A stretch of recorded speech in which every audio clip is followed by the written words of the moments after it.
Bienvenue à tous dans cette nouvelle vidéo. On se retrouve pour le début du coup d'une petite soirée vidéo, voilà, hein, puisque tranquillement posé, en attendant la fin de ce petit week-end d'Halloween du coup, nous allons finir la série d'analyses sur les Pokémon de la huitième génération aujourd'hui même, et nous allons, et donc ce soir, et ensuite, eh bien, nous ferons également ce soir la tier list sur les Pokémon de la huitième génération.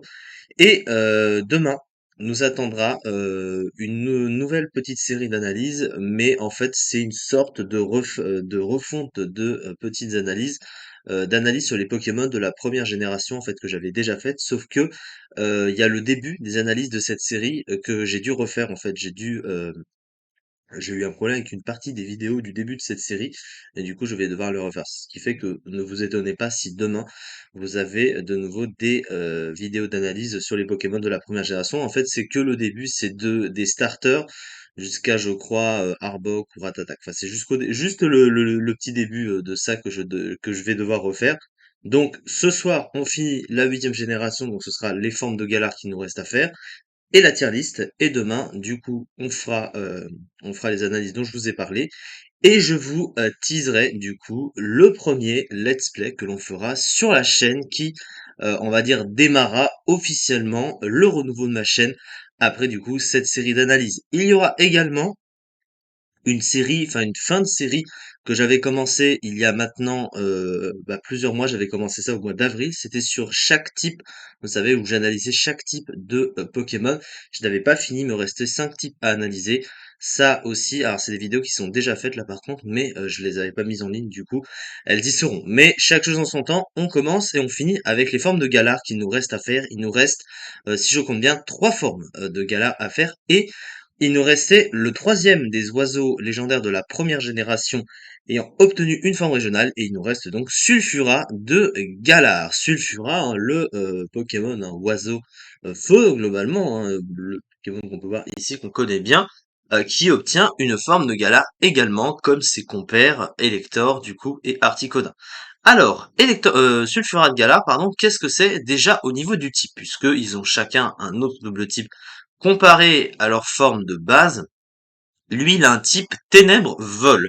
Alors, Ténèbres-Vol, c'est un type qu'on connaît avec Votutrice notamment, et on a également le roi Yveltal, hein, qui est un des meilleurs Pokémon du jeu, même en Uber. Bon, toute catégorie confondue, c'est un Pokémon qui est hyper fort, il est même très fort et très joué en Denisingos, donc c'est quand même pas rien. T'as aussi Corvos, hein, qui a le même double type. Alors défensivement, c'est un type qui est pas exceptionnel, hein, parce qu'il a quand même des faiblesses assez gênantes, hein. On retrouve quatre faiblesses notamment, avec des faiblesses, il y a une faiblesse au piège de roc, du coup il y a une faiblesse électrique et glace, et ainsi qu'une faiblesse au type fée, qui sont des types assez gênants. Mais il possède quand même un très bon combo de résistance. Il a deux immunités déjà au type sol et psy, et trois résistances ténèbres, spectre et plantes. Ce qui est plutôt pas mal en vrai, hein, surtout que en plus, défensivement, il y a une plutôt bonne synergie parce que ça annule en fait, ils s'annulent l'un et l'autre des faiblesses respectives. Parce que en gros, le type ténèbres, il a une faiblesse combat et insecte, et le type vol les a en résistance, et du coup ça annule aussi à ce niveau-là. C'est pas un type exceptionnel parce que t'as quand même des faiblesses gênantes. T'as cette faiblesse au piège de roc qui est gênante, mais c'est pas si mauvais que ça parce que globalement t'as aussi de bonnes résistances et surtout deux immunités, c'est pratique pour un double type. C'est-à-dire que tu peux venir assez facilement sur ces types-là et ne pas prendre de dégâts en fait, et ne pas prendre de dégâts, notamment du type sol qui est un type extrêmement fort. Bah clairement tu vas pas t'en plaindre. Ensuite, offensivement, alors par contre, offensivement, Ténébrévol, c'est un excellent combo de stab, hein. Yveltal est très fort avec son combo de double stab, donc vous doutez bien que le type est fort, clairement, parce qu'ils ont tout simplement une très bonne couverture offensive l'un et l'autre réunis ensemble, et ça donne une combinaison qui est vraiment forte. Vous voyez, il y a à peine une vingtaine de Pokémon dans le jeu qui résistent au combo de stab. On retrouve principalement ceux qui sont les plus joués, Zacian couronné, mais du coup, il est vraiment à part, lui.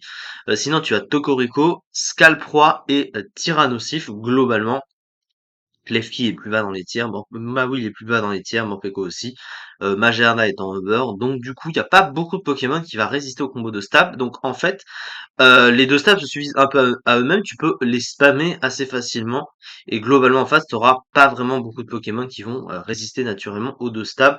Donc au moins à ce niveau-là, c'est plutôt intéressant. Au niveau du talent, il a un talent qui s'appelle Berserk, qui est le même talent que notre ami, il s'appelle Drampa, je sais plus comment il s'appelle je connais toujours plus son nom en Draeul, voilà Draeul. Oui, c'est ça, Draeul, Drampa. Le fameux Pokémon hein, ici, si vous voulez l'image simplement, voilà, je crois qu'il est inspiré du dragon de l'histoire sans fin là. Mais du coup, voilà, il a le même talent. Donc Dracolaire, du coup, en français, en gros, qu'est-ce que ça fait? Ça booste l'attaque spéciale du Pokémon d'un cran s'il tombe à la moitié de sa barre de vie ou moins. Donc ça veut dire que si il est assez affaibli, il devient plus fort. Globalement, c'est un talent un peu situationnel, mais c'est pas inutile, hein, clairement, comme talent, surtout pour un Pokémon globalement offensif, hein, il va pas s'en plaindre, clairement. Surtout qu'il peut déjà se booster, donc quelque part, comme son type offensivement est fort, ça va plutôt bien avec. Donc c'est pas si mal comme talent. Les stats de Sulfural Galar, globalement, c'est des stats qui sont sympathiques. Alors, on est un petit peu en deçà de certains critères de stats sur certains points, mais globalement, c'est pas si mal que ça. Alors sur le plan offensif, alors 85 en attaque, c'est pas ouf. 100 en attaque spéciale, c'est pas ouf non plus. Mais quand même, à côté, il a son talent, il a sa machination, c'est notamment pour ce setup. C'est vrai que c'est pas incroyable, mais c'est pas non plus mauvais, donc il va pas non plus s'en plaindre. Il a un bulk qui est assez bon, hein, 90 de PV, 90 de défense, 125 de SPDF, il a même une très bonne défense spéciale. Donc globalement c'est un bulk assez solide, donc il peut tanker assez bien les coups. Et à côté, il a une vitesse de 90. Alors 90 de vitesse, ça reste quand même limite. C'est pas vraiment un très très bon speed tier dans le sens où il est vraiment en plein milieu de beaucoup de speed tiers rapprochants finalement, et il y a beaucoup de speed tiers qui sont déjà supérieurs. Et le problème, c'est que tous les Pokémon qui sont légèrement moins rapides, il suffit d'un Scarf pour le dépasser. Et derrière, bah tu te fais facilement dépasser en fait tout simplement. Et c'est pas vraiment ouf. Alors il possède l'accès à Agility quand même qui lui permet de booster sa vitesse de 2 crans, mais il en dépend un petit peu pour pouvoir être assez rapide et éviter de se faire dépasser par trop de Pokémon, trop de Scarf, etc. Donc 90 de suite quand même, c'est pas ouf. Hein, c'est pas ouf clairement pour un Pokémon offensif notamment. Sur le plan du move pool, alors qu'est-ce qu'il a globalement en termes de move? Sur le plan des stabs, globalement on retrouve des moves assez classiques. Il possède, alors il a sur le plan du type vol du coup, il a rapace sur le physique, il a aussi double volée, et il tape moins fort sur le physique, du coup, on s'en servira pas, évidemment. Sur le spécial, il possède lame d'air, vent violent. Alors, vent violent, c'est un move qui est fort, mais qui manque de précision, donc c'est en général assez compliqué à utiliser. Lame d'air est moins fort à ce niveau-là en termes de puissance, pour moi ça rate moins, hein, et ça a 30% de flinch. Donc ça reste convenable quand même. Sur le plan du type ténèbres, il a le classique Dark Pulse, hein, qui permet également de flinch, et la combinaison de ces moves vol et ténèbres, comme on l'a vu, bah naturellement c'est assez fort. Il a également une attaque signature qui s'appelle Fiery Rat. Alors, je sais plus du tout comment ça s'appelle en français. Ils ont les trois oiseaux, hein, comme on a pu le voir, ils ont leur capacité signature. Je cherche juste le nom. Ah, c'est Fureur Ardente. Voilà, Fureur Ardente, voilà. En gros, c'est 90 de puissance, 100% de précision, ça a 20% de chance de flinch la cible. Donc c'est le même contre-effet que Vivre Sauf qu'en combat duo, je crois que ça peut toucher les deux et flinch les deux. Je crois que ça fonctionne un peu comme ça. Mais je fais pas de VGC, du coup, voilà. Mais en fait, c'est plus fort que Vivre Obscur, ça a un petit peu plus de puissance. Donc du coup, ça va être un Vivre Obscur en mieux. On avait compris. Mais à côté, sur le plan du coverage, surtout, il a pas grand chose en fait. Alors c'est vrai qu'il a pas vraiment besoin de beaucoup de coverage parce qu'il a déjà un type qui est assez fort, mais il a pas genre une attaque combat, notamment hein, pour passer les rares Pokémon qui peut pas passer, comme Tyrannosif et Scalproie, qui ont une double faiblesse au type combat, notamment. Il a que ses stabs globalement, il va être très limité. C'est rare coverage, ça va être ballon, mais c'est résisté hein, par Tyrannosif et Scalproie. Donc c'est pas vraiment un si bon coverage que ça. Et puis généralement, Spectre et Ténèbres, quand tu l'utilises en coverage, ça s'annule un petit peu, hein, parce que bah, le type Spectre a un peu le même contre-effet de résistance que le type Ténèbres. Donc bon, c'est pas non plus, c'est pas exceptionnel. Donc il a pas vraiment de coverage en fait ce Pokémon. Les rares attaques qu'il va posséder, elles sont un peu nulles, hein. Il a pouvoir antique par exemple, hein. C'est vraiment un peu naze ça. Il a châtiment aussi, mais ça il s'en servira pas. Qu'est-ce qu'il a en move utile à côté? Alors il a quand même Kuba, il a une priorité, mais bon, Je pense pas que ce soit très utile, sachant qu'il a Agility. Il a demi-tour quand même, demi-tour, hein, il a un petit move de pivot. Mais là où ça pique un petit peu, c'est surtout sur le plan du soutien que ce Pokémon est pas extraordinaire. Ça veut dire qu'il a vraiment pas beaucoup de choses sur le plan du soutien. Alors, il a quand même Machination pour le setup, Agility pour booster la vitesse, notamment. Il a également accès à Memento, donc Memento qui peut être utilisé. Alors, peut-être sur des Pokémon plus défensifs que ça, mais globalement, c'est pas inutilisable. Il a provoque, mais ça a beaucoup de types ténèbres, on provoque, évidemment. Mais le problème, c'est que bah, il a pas grand-chose en fait, hein. Il a un mouvement de soutien qui est très limité, en dehors de tout ce que je viens de dire, ce qui est déjà pas beaucoup. Et surtout, le gros souci, c'est qu'il ne possède pas atterrissage. Alors atterrissage, c'est quand même assez étrange parce que de base, je crois, hein, est-ce que Sulfura a accès à atterrissage? Juste histoire de voir, sachant que Elector lui avait atterrissage. Et oui, il a atterrissage Sulfurat, donc je ne sais pas pourquoi ils ne l'ont pas mis à Sulfurat de Galar. Faut m'expliquer pour la cohérence, alors que c'est littéralement le même design d'oiseau quasiment. Mais il ne peut pas se soigner, il a pas de soins, il a pas atterrissage. Voilà, donc c'est assez étrange. Surtout que lui, pour le coup, avec atterrissage, il a pas de faiblesse sol comme on pourrait l'avoir Elector ou quoi. Lui, pour le coup, on regrette vraiment atterrissage sur ce Pokémon, hein. Un move de soin pour un Pokémon comme ça qui doit se setup en plus. Ce qui signifie que bah c'est très compliqué justement pour récupérer des points de vie parce que bah alors il va se faire affaiblir mais du coup ça active au moins son talent.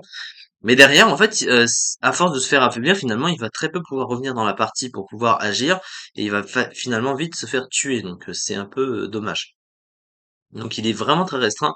Il y a un pool de soutien qui est pas incroyable clairement et il va se faire concurrencer par d'autres Pokémon similaires qui ont justement eux le soin.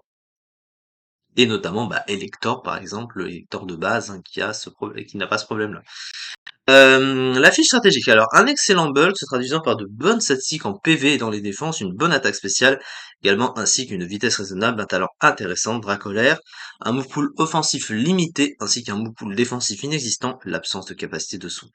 Donc, il a quand même naturellement, enfin, ce qui est bien avec ce Pokémon, c'est qu'il tank bien les coups, et qu'il a un double type qui est naturellement très fort, hein. Le double type offensif Yveltal, voilà, c'est quand même très fort. Donc une attaque TM et une attaque vol, quand tu peux te setup à +2, hein, notamment avec machination, bah du coup tu fais des dégâts qui sont quand même assez bons, hein. Donc il a pas trop de soucis à ce niveau-là. Après, il manque de move pool et ça ne pardonne pas.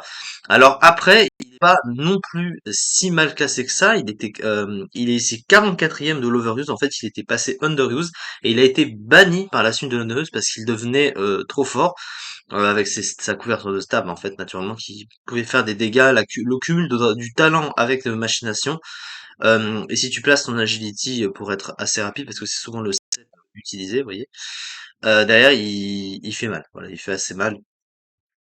Mais du coup, après, bon, il était pas extrêmement joué derrière, mais il est quand même à la limite de l'Overus. Donc, il était quand même pas si mauvais que ça, ce Pokémon. Il est moyen, mais il est fort. Il est pas mauvais, évidemment.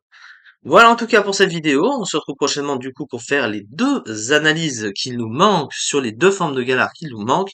Et ensuite, on fera la fameuse tier list. Merci beaucoup de m'avoir suivi et à très vite pour une prochaine vidéo.